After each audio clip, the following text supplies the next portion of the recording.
This video is brought to you by Dr. Kristen R. Bromley's Guitar Method Book Series and Online Music Academy.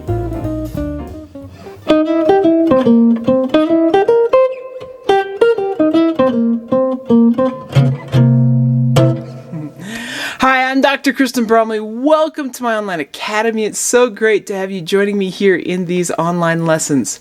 This is lesson 15 in this series that is all about jazz guitar. As you know, I love jazz guitar and I am thrilled to bring this course to you. We're working line upon line here as we develop our jazz playing abilities, and in this lesson we're going to work on adding the flatted third into our improvisation bag of tricks, so to speak, over the dominant seventh chords. So far with improvising solos, we've worked on improvising over the major sixth chords and the dominant seventh chords just using chord tones. So with that, we have two different arpeggio shapes we've worked with, one with the lowest root on the sixth string, one with the lowest root on the fifth string. So we're going to be continuing with those shapes, but we're going to be adding in the flatted third. Now we've also worked with adding in the ninth or the second.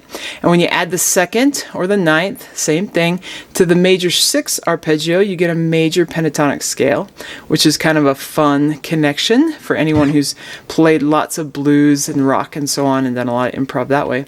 Or something that you may be connecting with later as we continue, because we will be using these things that are kind of working really well in this early style of jazz.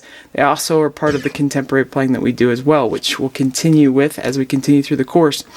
When we added that ninth or second to the dominant seventh chord, we got the dominant seventh pentatonic. So those are the things we've done so far, and I have that indicated up here. The arpeggio shapes for the lowest root being on the sixth string, and then on the fifth string with the dots, and then the square being around the root, so it's easy to find. I put the 2 in parentheses just to sort of remind us where it is. But I've got the flatted third that we're going to be adding in here with the box around it. And hopefully that's really easy to see. The thing with the flatted third is it's going to be in complete sort of tension against the chord. Fight against that natural third, and it's really cool because we get this tension and release. In this style, one of the things that is really common is to have that flatted third go to the third. That's just such a great sound. Let's look at doing that just with the lower octave of these forms first. So what I'm going to do is I'm going to play the root. I'm not going to worry about the second step that's in parentheses, just the arpeggio. Play the flatted third before I play the third. And then I can play the rest of the arpeggio. I'm demonstrating this in C like I typically do, so my middle finger on that low root is at the 8th fret of the 6th string.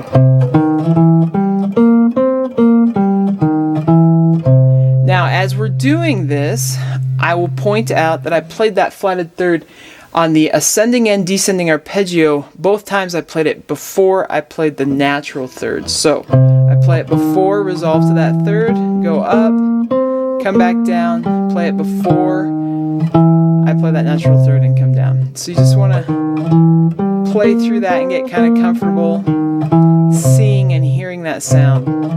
You can play it at different tempos. Once you have it on the 6th string, we want to look at doing it on the 5th string. It's going to be the same thing, only everything goes 1 string higher. I could do it in C, but I'm just going to go ahead and do it in F, so we'll stay in the same position. My middle finger is on that F at the 8th fret of the 5th string, and I can do the same thing.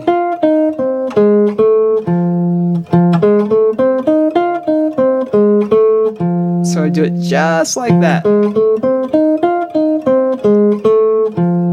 Now we could work a lot just with that octave, and that's something that you can do.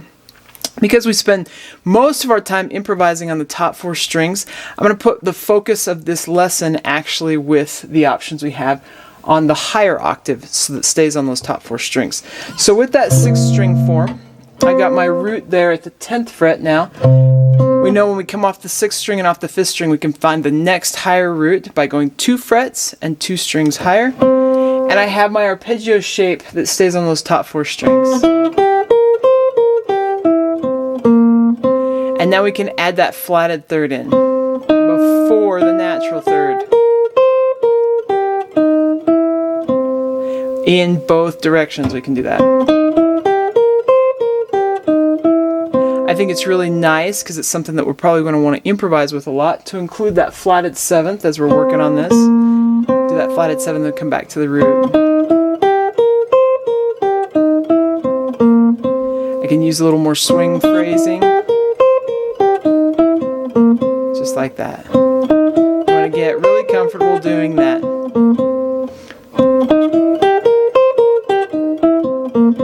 Once you've got that one down, we want to look at the one at the 5th string. So, same pattern. If my root is at the 8th fret of the 5th string, I can find that higher root on the 3rd string. So it's going to be 2 strings, 2 frets higher. And I got just that arpeggio. In this position on the 5th string, we just go up to the flatted 7th. We'd have to reach up to get that octave, and we're not worrying about doing that.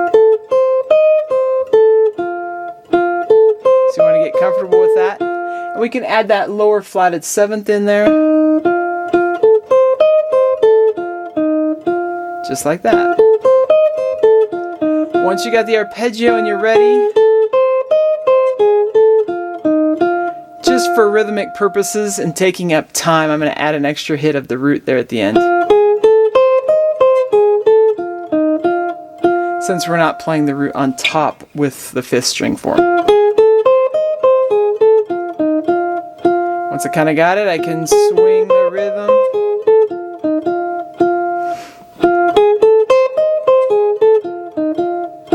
So once I've got both of them down, it helps to kind of go around that circle of fourths, which I have up here on the board. By this time in the course, this should start to be really ingrained, I should say, as of finding this. But we know we can move from this form to that form in the arpeggio shapes, and now adding in that flatted 3rd, going right around the circle of fourths just by playing the 2 keys that are in a position together, and then down, and then we come back up. So we've done that a lot. Let's take this around the little arpeggio, add in that flatted 3rd idea around the circle of fourths. So I just did C, then we go up to F. So we'll go just like that and then down to B flat. Let's do that together, kind of get familiar with this, and then we'll try improvising with it. So we got 1, 2, ready, and... So that was C, now F. And we're down to B flat. E flat. A flat, D flat, gotta go up to G flat,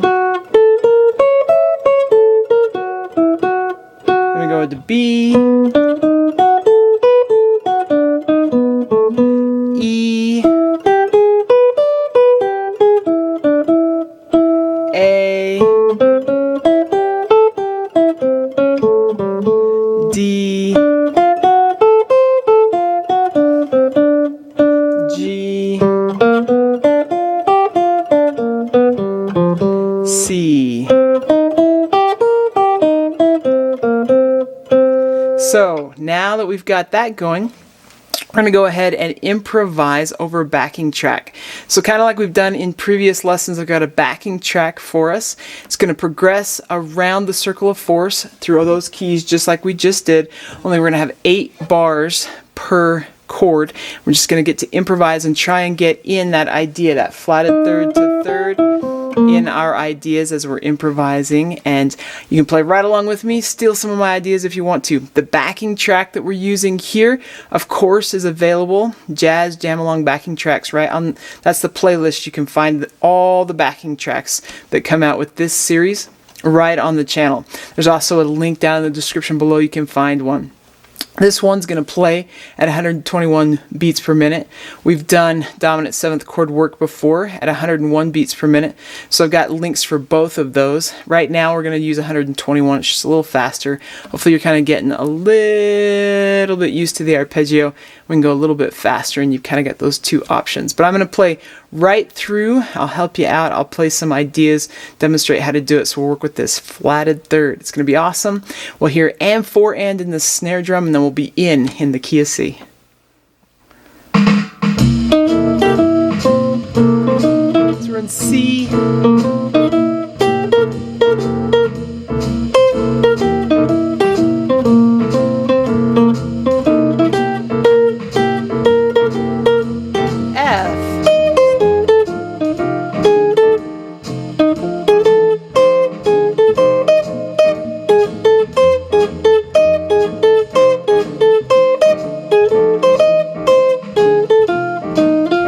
Flat.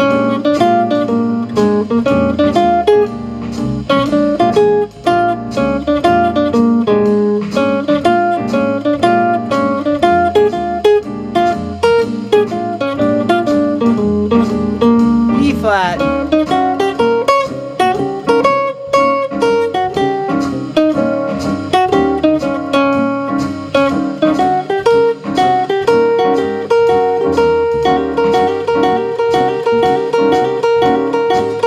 A flat.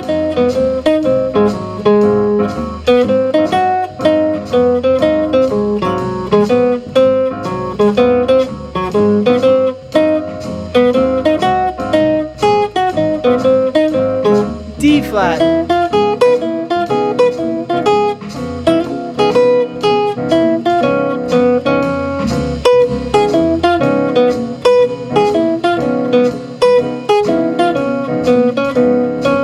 G flat.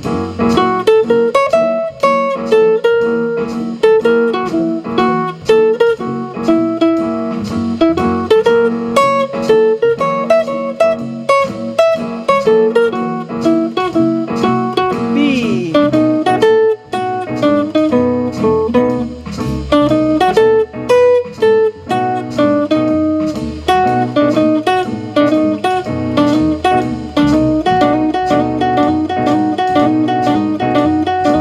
E.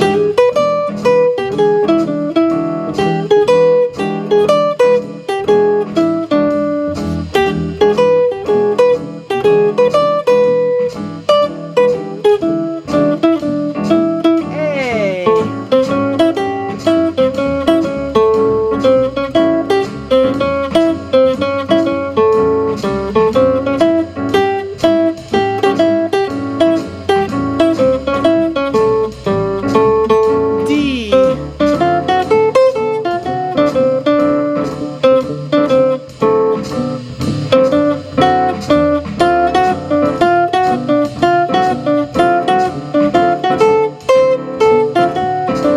G.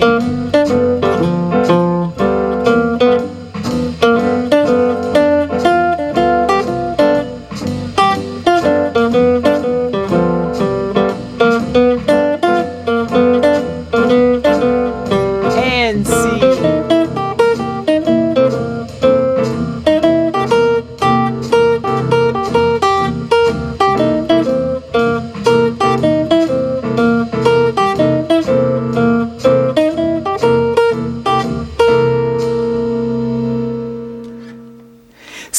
Super fun. At least I hope it was super fun for you. It's definitely super fun for me. If you ever find yourself getting frustrated, just keep at it. I've had many a moments where I'm like, frustrated. That's all part of the game.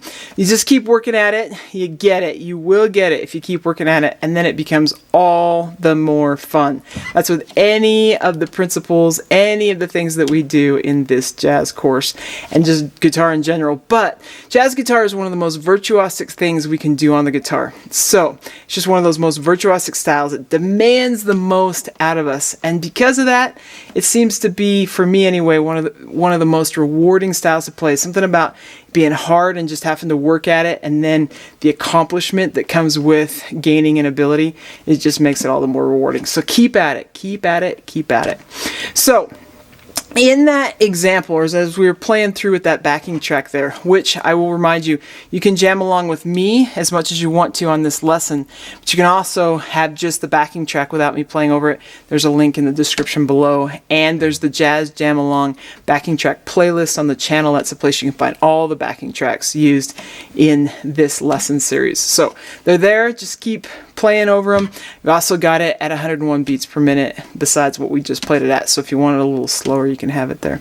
But as I played through that time, I didn't use the major second at all. I've got it here like we worked on in previous lessons. I didn't include it. I just wanted to sort of really give an example of using that flatted third to the third with that arpeggio, because that's such a classic and important sound, part of the language really that we just kind of need to get in. But I want to bring the second back in here a little bit and even point out that something that works really well is to connect the second and the third with the flatted third. This works great when we're coming from below the third, so I'm going to be back here in C. So at the 7th fret on that third string is my second step, then my sharp 2 or flat 3, and then my 3. That sound works really well. And coming down, I can skip to the 2. That's more of a skip when I'm going to skip from the 5, 2, and come up to the third. But I can also descend 3, flat 3, 2, 1. So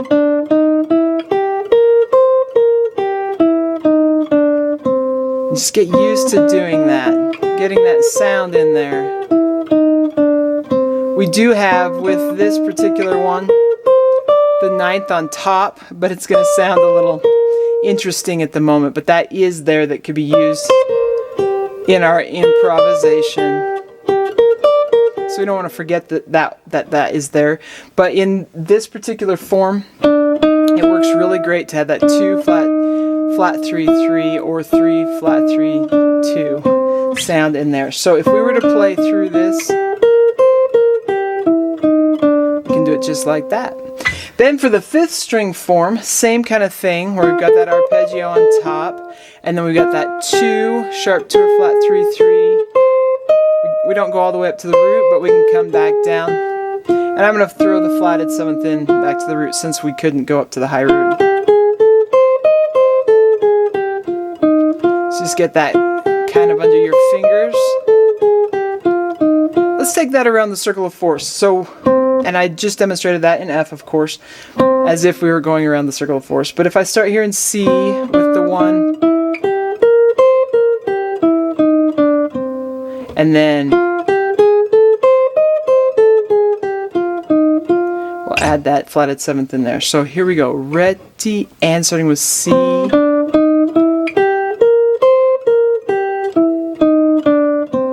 up to F,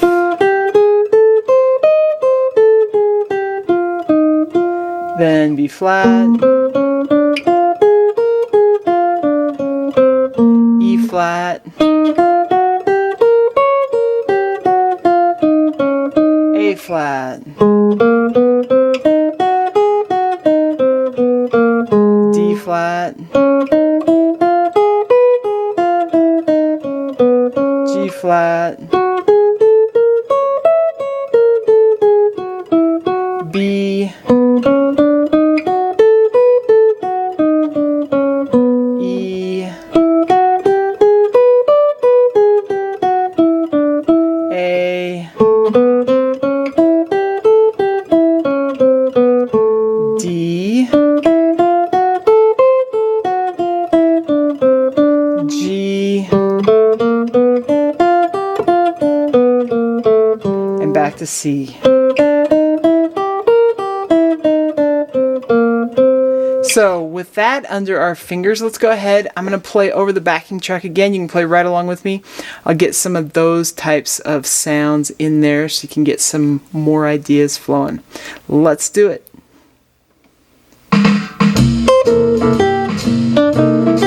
So we're in C.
All right, so awesome. I hope you get a bunch of cool ideas, some things you're going to start working on. We are having so much fun doing this jazz guitar. Now, as we continue through the course, it's time to start working with the minor 7th arpeggios. So far we've worked with major 6th and dominant 7th. We need to work with the minor 7th. We're going to do that with the next couple of lessons so we can start working on some tunes that have minor 7th chords in there as well. So lots of great things to come. Of course, we're going to continue to work with more improvisation techniques, chords, playing melodies, getting those tunes down, all the things that we do when we play jazz guitar. So it's going to be awesome. Keep having fun. Take care. We'll see you again as these lessons come out every Monday, Wednesday, and Friday right now with this course. And then there are Technique Tuesday lessons, Theory Thursday lessons, and on Saturday we have some strumming lessons coming out right now. So lots of great things. Keep at it. We'll see you again. If you found this video helpful, please hit the like button and subscribe to the channel. For more in-depth lessons and to progress through a free guitar course, check out my Guitar 101 series on YouTube and my Guitar Method books, which all come with access to hours of in-depth video lessons. You can find more information about me and my products at kristenbromley.com. Take care.